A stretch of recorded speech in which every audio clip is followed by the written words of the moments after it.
네, 지도로 보는 성경 배경 탐구 4주차 마지막 시간에 오신 성도 여러분, 주님의 이름으로 환영합니다. 상당히 길고 복잡한 내용인데 여기까지 따라와 주셔서 너무나도 감사하고요. 이제 마지막 수업 시작하도록 하겠습니다. 마지막 수업 전에 지난주 문제 잠깐 풀이하고 가도록 하겠습니다. 9번, 3차례의 포로귀환은 어느 나라 때 이루어졌나요? 예, 바벨론과 아수르가 아니죠. 페르시아 시대 때죠. 10번, 알렉산더가 만든 제국을 무엇이라고 부르나요? 예, 알렉산더 그리스 때 헬레니즘과 디아도코이가 나와서 헷갈렸을 수도 있지만 알렉산더가 꿈꾸던 것은 헬레니즘 문화권, 헬레니즘 제국이었죠. 자, 11번, 마카비 독립 후 세워진 왕가 이름은 무엇이죠? 예, 하스몬 왕가였습니다. 그 하스몬 왕가의 내분 때 어부지리로 왕가를 자리를 독차지한 게 바로 헤롯 왕가였죠. 자, 12번, 디아스포라 유대인들이 쓴 헬라어 성경의 이름은 무엇이죠? 예, 정확하게는 70인역 성경이라고 하죠. 예, 아마 문제가 다 그렇게 어렵지는 않아서 우리 성도님들 잘 풀었을 거라고 저는 생각이 듭니다. 우리 이제 마지막 4주차 신약 파노라마 1교시, 2교시, 3교시, 4교시를 한번 살펴보도록 하겠습니다.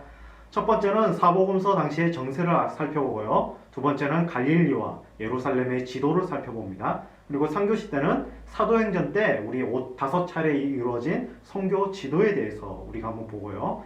그리고 마지막 4교시는 서신서와 요한계시록에 대해서 우리 간략히 살펴보도록 하겠습니다.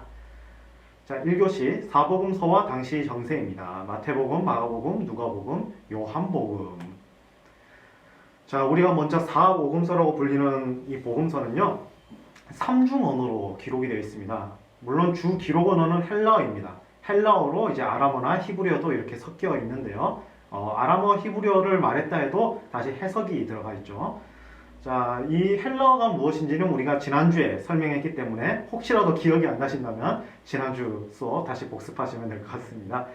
자, 마태와 마가와 누가의 복음서는요, 내용이 비슷합니다. 그래서 공관복음이라고 주로 불리고요. 요한복음은 마태, 마가, 누가가 쓰인 다음에 거의 한 20-30년쯤 지나서 쓰여졌습니다.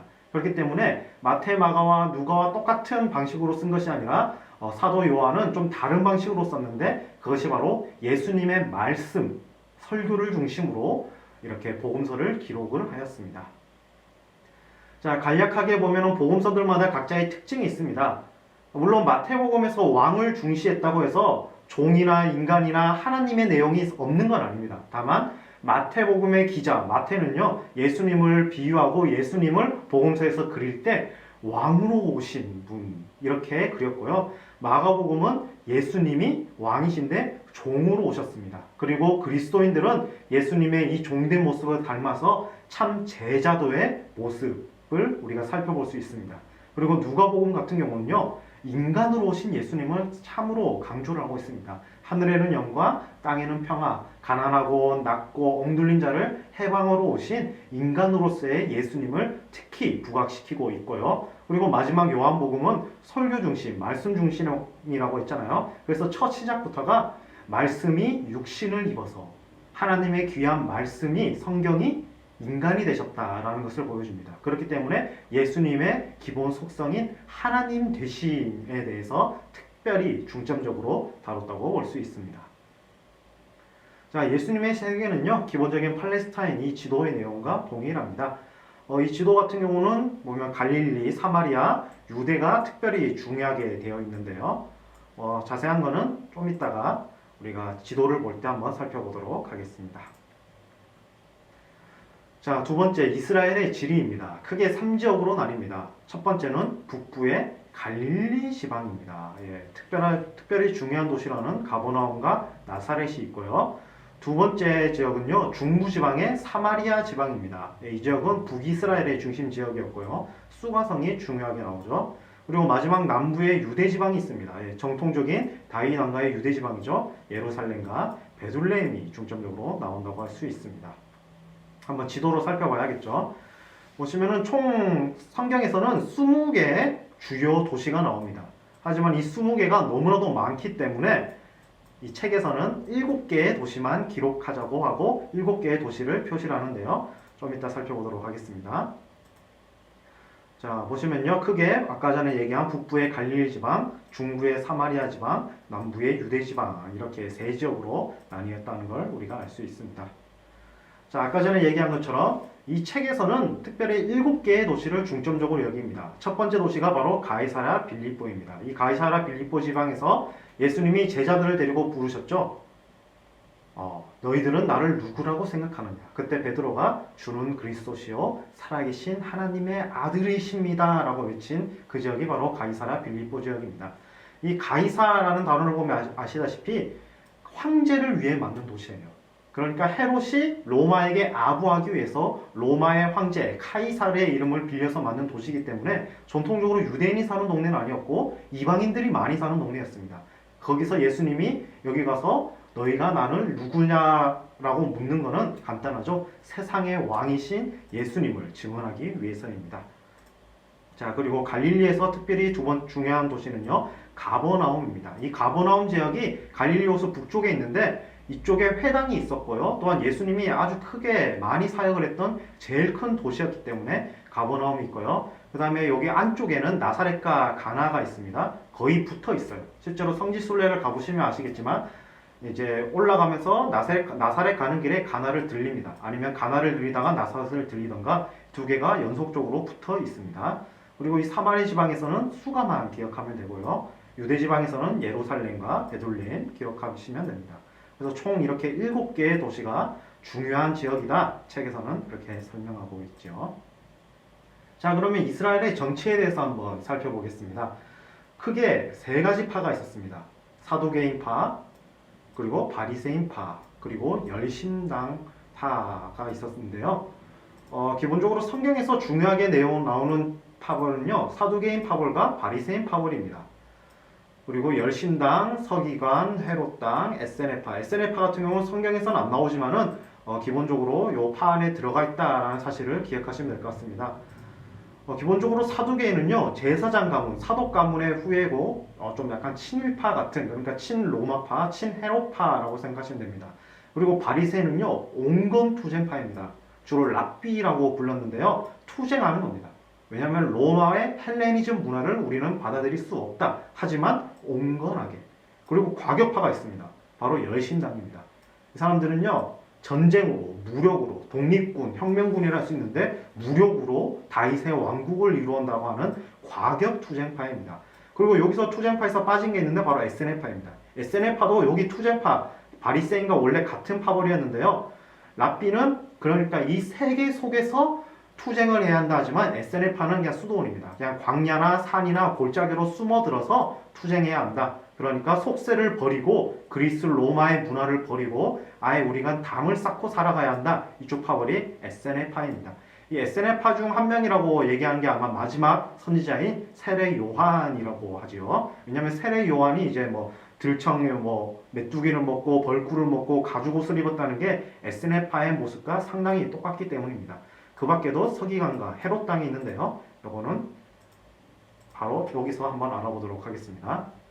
자, 유대교회는 크게 6개의 파가 있었습니다.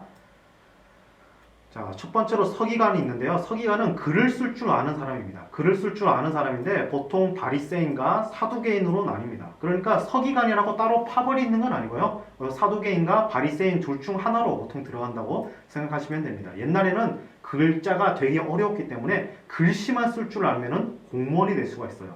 공무원이 된다는 말은 다시 말해서 중산층 혹은 상류층으로 갈 수 있다는 말이죠. 그런데 이 서기관들은 기본적으로 글을 아는데 무슨 글을 알죠? 하나님의 말씀인 히브리어를 알고 그 다음에 평상시에 쓰는 아람어를 알고 또한 공문서에 쓰는 헬라어를 알 줄 아는 사람들입니다. 자, 그 다음에 이제 헤롯 땅이 있습니다. 헤롯 땅은 친헤롯파예요. 제가 헤롯 땅 지난주에 말씀드린 것처럼 헤롯 가문은 유대인 가문이 아니라 에돔 가문입니다. 굴러 들어온 돌이죠. 그런데 이 굴러 들어온 돌에 열심히 충성하는 사람들이 바로 헤롯 땅이고요. 원래 사두개인들은 로마에 충성을 하고 있었죠. 하스모니 왕가와 로마에 충성을 하고 있었는데 헤롯으로 왕가가 바뀌니까 다시 헤롯 땅과 합하여서 헤롯 왕가를 추종하게 됩니다. 자, 그 밖에도요. 열심당과 에세네파 둘 다 투쟁파인데 둘 다 싫어합니다. 로마 제국도 싫고 헤롯 왕가도 싫고 그리고 도시 문화도 싫고, 열심당은 혁명으로 우리가 정말 이스라엘 신정국가를 만들어야 한다고 했고, 에세네파는 아예 산속의 수도원에서 숨어서 하나님 나라의 재림을 기다리던 그런 유대 종파라고 생각하시면 될 것 같습니다. 자, 제일 중요한 우리 바리새인과 사두개인 다시 한번 보도록 할게요. 자, 바리새인은요 엄격한 율법주의자였습니다. 그렇기 때문에 회당을 중심으로 활동했고요. 이 사람들은 말씀 중심으로 활동했기 때문에 율법적 권위와 존경을 받았습니다. 그리고 부활과 내세와 천사를 믿었고요. 사내들인 공의 이원 중 하나였습니다. 자, 그리고 그 다음으로 큰 파벌인 사두개인입니다. 사두개인은 기본적으로 제사장과 그 가문으로 되어 있고요. 성전 중심입니다. 왜냐하면 제사장이 성전에서 제사를 드리기 때문에 성전 중심에 있고, 당연히 예루살렘이 있었고, 그리고 예루살렘에는 뭐가 있습니까? 왕궁이 있고 로마의 총독부가 있죠. 그러다 보니까 정치적인 기득권을 가지고 이 사람들과 같이 살았습니다. 그리고 이 사람들은 특징이 있습니다. 부활과 내세를 믿지 않고요. 천사도 믿지 않았고요. 똑같이 사내들인 공의 요원이었습니다. 자, 그럼 사내들인 공의 요원이 뭐냐? 예, 로마는 공화국이었습니다. 공화국은 특징이 뭐죠? 민회가 있습니다. 원로원과 민회, 그러니까 국회의원들이 있었죠. 마찬가지로 로마의 식민지였기 때문에 이 유대인들에게도 자치의회를 만들어줘요. 자치의회가 바로 이 사내들인 공회입니다. 일단 최초에는 23명의 법관으로 시작하여서 최종적으로는 70명의 가장 유명한 제사장들과 그 다음에 랍비들이 모여서, 그러니까 교수들과 정치인들과 학자들이 다 모인 최고 공동체라고 생각하시면 될 것 같습니다. 그래서 로마의 총독 빌라도도 이 사내들인 공회의 결정을 이제 웬만하면 존중해주고 유대인들에게 제한적인 자치권을 줬었습니다. 이 사내들인에 들어가기 위해서 열심히 애를 쓴 게 바로 우리가 아는 사도 바울이었죠. 자, 다시 한번 볼게요. 자, 바리새인과 사두개인의 어원을 살펴보겠습니다.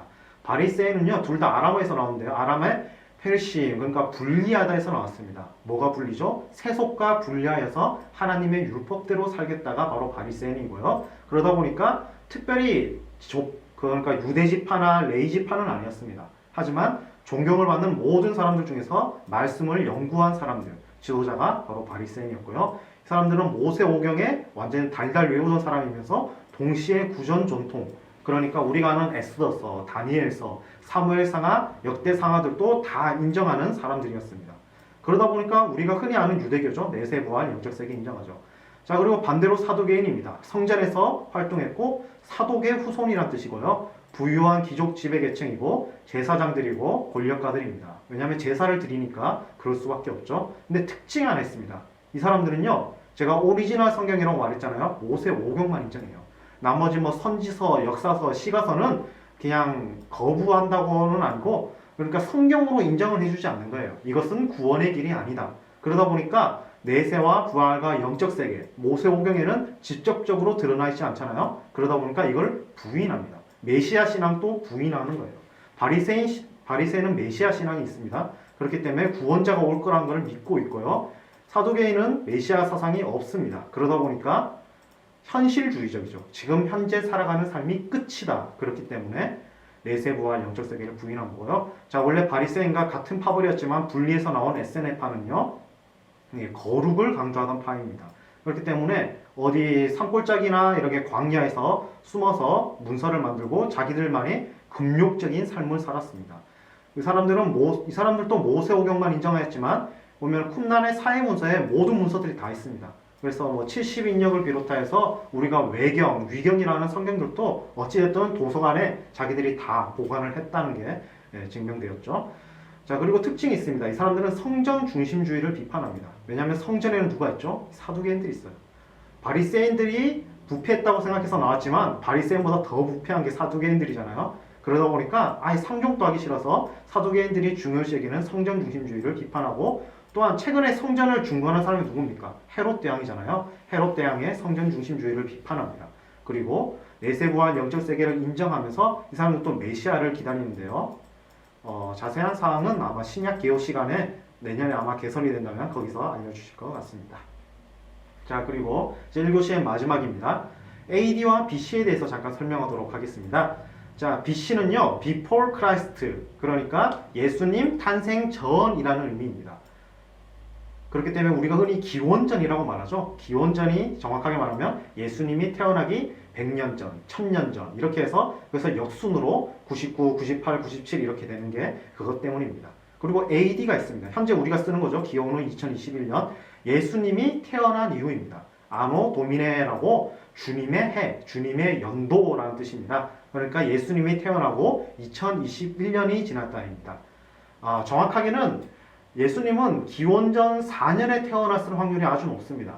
근데 왜 기원전 4년이 아니라 0년을 예수님이 태어났다고 말했냐면요. 이 AD랑 BC를 최초로 이제 단어를 만든 사람이 9세기의 영국의 역사, 신학자 비드입니다. 아시다시피 9세기잖아요. 1000년 전이에요. 1000년 전이기 때문에 이 사람이 가지고 있는 도서관의 양은 아주 적었을 겁니다. 특히 1200년 전의 영국은 정말 시골 중에 시골이었기 때문에 그 사람이 가지고 있는 책들은 많지 않았어요. 그러다 보니까 연도를 열심히 손으로 쓰면서 계산을 했는데 약간 어긋난 거예요. 그래서 기원전 4년에 아마 황제에 이제 태어난 죽은 거랑 이렇게 호적을 조사했잖아요. 가이사 아우구스도가 호적을 조사했는 거랑 이제 비교를 해보면은 아마 기원전 4년에 예수님이 태어났을 것 같지만 이미 비드가 쓴 게 이미 거의 1000몇백 년 동안 쭉 이어져 왔기 때문에 그냥 관용적으로 쓰고 있습니다. 여기서 우리가 중요한 것을 근데 알 수가 있죠. 모든 역사는 예수님의 탄생 전과 예수님의 탄생 후로 바뀐다는 그 사실을요. 요즘의 역사학자들과 또 요즘의 세상 사람들은 이 BC랑 AD를 좀 없애려고 합니다. 그래서 기원전 예수님을 좀 없애면서 코먼 에라, 평범한 시대 이런 식으로 바꾸려고 하는데 우리는 예수님의 탄생 전으로 역사가 흐르고 있다는 그 사실을 기억하셨으면 좋겠습니다. 자, 이제 2교시 갈릴리와 예루살렘 지도를 살펴보겠습니다. 자, 아까 전에 북부 지역 말했잖아요. 북부 지역은요, 갈릴리 바다가 있습니다. 그러다 보니까 약간 좀 많이 비옥한 지역이기도 합니다. 현재에도 우리가 성지순례를 가보면은 갈릴리 지역에 가면 갑자기 숲풀도 많고 나무도 많고 잔디들도 있는 것을 발견하게 됩니다. 자, 예수님의 사역에 주무되었습니다. 여기서 12제자도 뽑고요, 오병이어 기적도 하고요, 무리도 걸으셨고요, 풍랑을 잔잔하게 시도하셨고요, 치유와 이적들도 많이 하셨습니다. 자, 이제 지도를 한번 볼게요. 자, 이 갈릴리 호수 혹은 갈릴리 바다라고 합니다. 그 이유가 뭐냐면요. 옛날에 이스라엘 언어에는 바다랑 호수랑 단어가 따로 구분이 되지 않았습니다. 야미라고 하는데 이 야미 호수이기도 하고 바다이기도 하고 한데요. 그 이유가 뭐냐면 이게 전체 길이가 60km 됩니다. 전체 면적이 이렇게 한 바퀴 도는데 60km나 되기 때문에 상당히 커요. 보시면 이게 도시들이 많잖아요. 도시들이 이렇게 많았던 이유가 이 바다가 너무나도 컸기 때문입니다. 그렇기 때문에 갈릴리 바다라고도 기록이 되어 있고 갈릴리 호수라고도 기록이 되어 있는 것입니다. 자, 현재는 도시가 딱 하나밖에 없습니다. 티베리아스, 티베리아스 황제를 기념해서 만든 도시 티베리아만 지금 현재 남아 있고요. 우리들이 성지순례를 하게 되면 밑에서 내려오게 되면은 이제 예루살렘에서 올라오게 되면 이렇게 언덕으로 올라갔다가 이제 밑으로 내려가서 이 티베리아스에 가게 되고요. 현재 유적지는 딱 2개 남아 있습니다. 바로 가버나움과 거라사 지방이죠. 가버나움과 거라사 지방이 현재 유적지로 나와서 우리가 볼 수가 있습니다. 자, 한번 지도로 볼게요. 이 가버나움이 좀 중요한 이유가 있습니다. 이 가버나움에 회당이 있었어요. 여기가 바로 여기 지역인데요. 이 지역이 회당인데 예수님이 여기서 이제 말씀을 읽으시고 그 다음에 시몬 베드로의 장모도 치료해줬고 또한 여기가 회당이 있고 또한 로마의 세관이 있었습니다. 그렇기 때문에 아마 레위가 여기서 돈을 셌을 확률도 높습니다. 그래서 세관도 있었고 아시다시피 군청이 있어요. 그리고 구청이 있어요. 그러면 거기가 중심 지역 아니겠습니까? 그러다 보니까 회당도 있고 군청도 있고 그 다음에 수많은 사람들이 한 최소 6,000명에서 한 3만 명 정도 살 거라고 지금 추측하고 있고 최근에 발견돼서 지금 이렇게 유적지로 되어 있습니다. 자, 그리고 이 갈릴리 북부 지역은요, 이 가버나움 이 유적지를 중심으로 보면은 성경에 나오는 유명한 동네가 있습니다. 고라신, 베세다. 그리고 바로 옆에 이제 베드로 수익공 교회.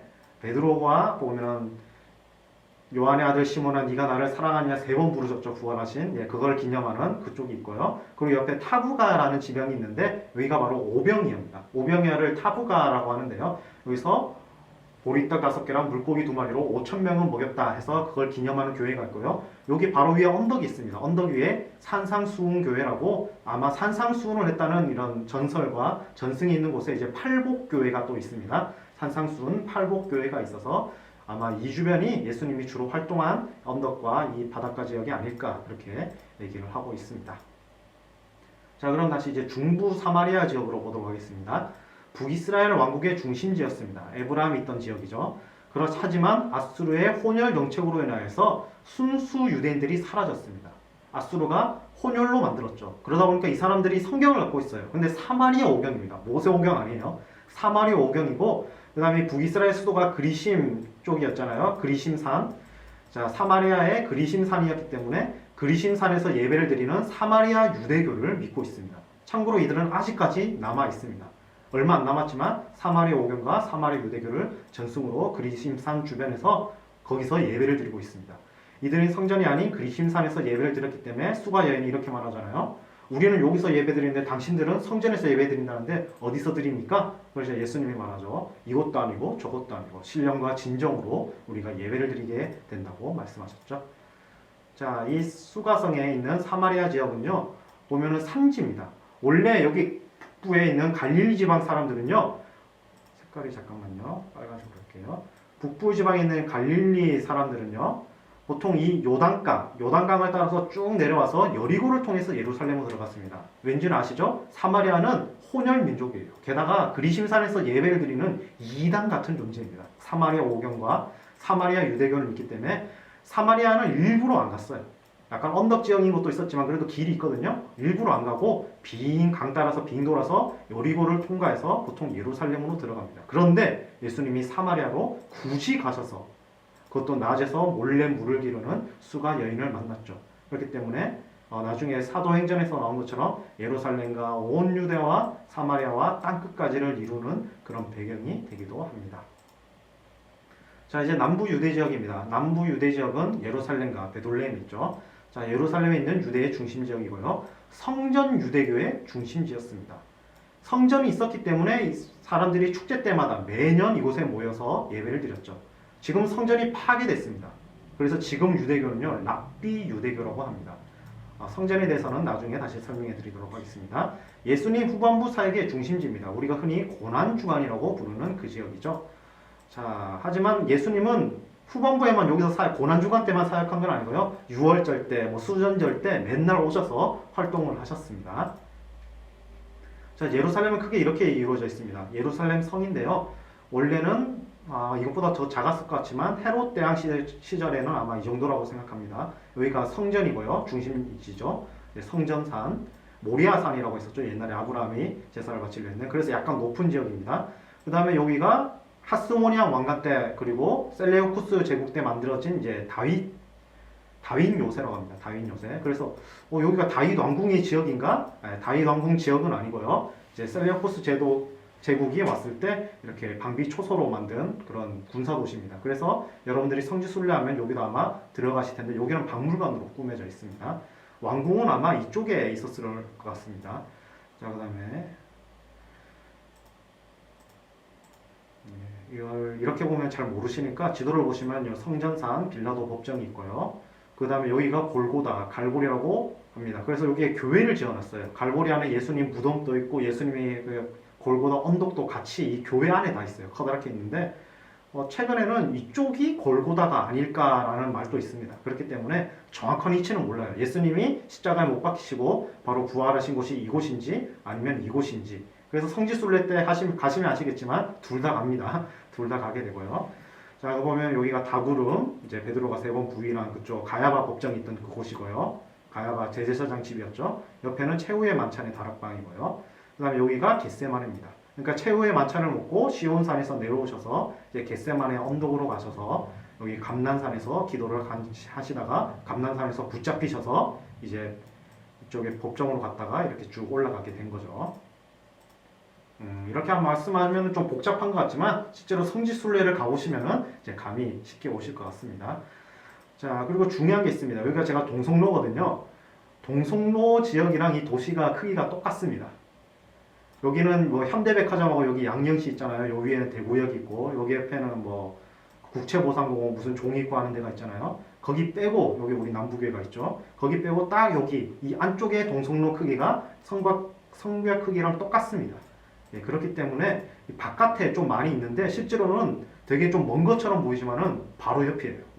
감남산이나 이런 게 동성로 크기이기 때문에 동성로에서 약간 한 2분 정도 걸어갔다, 5분 정도 걸어갔다 이렇게 생각할 정도로 그렇게 큰 도시는 아닙니다.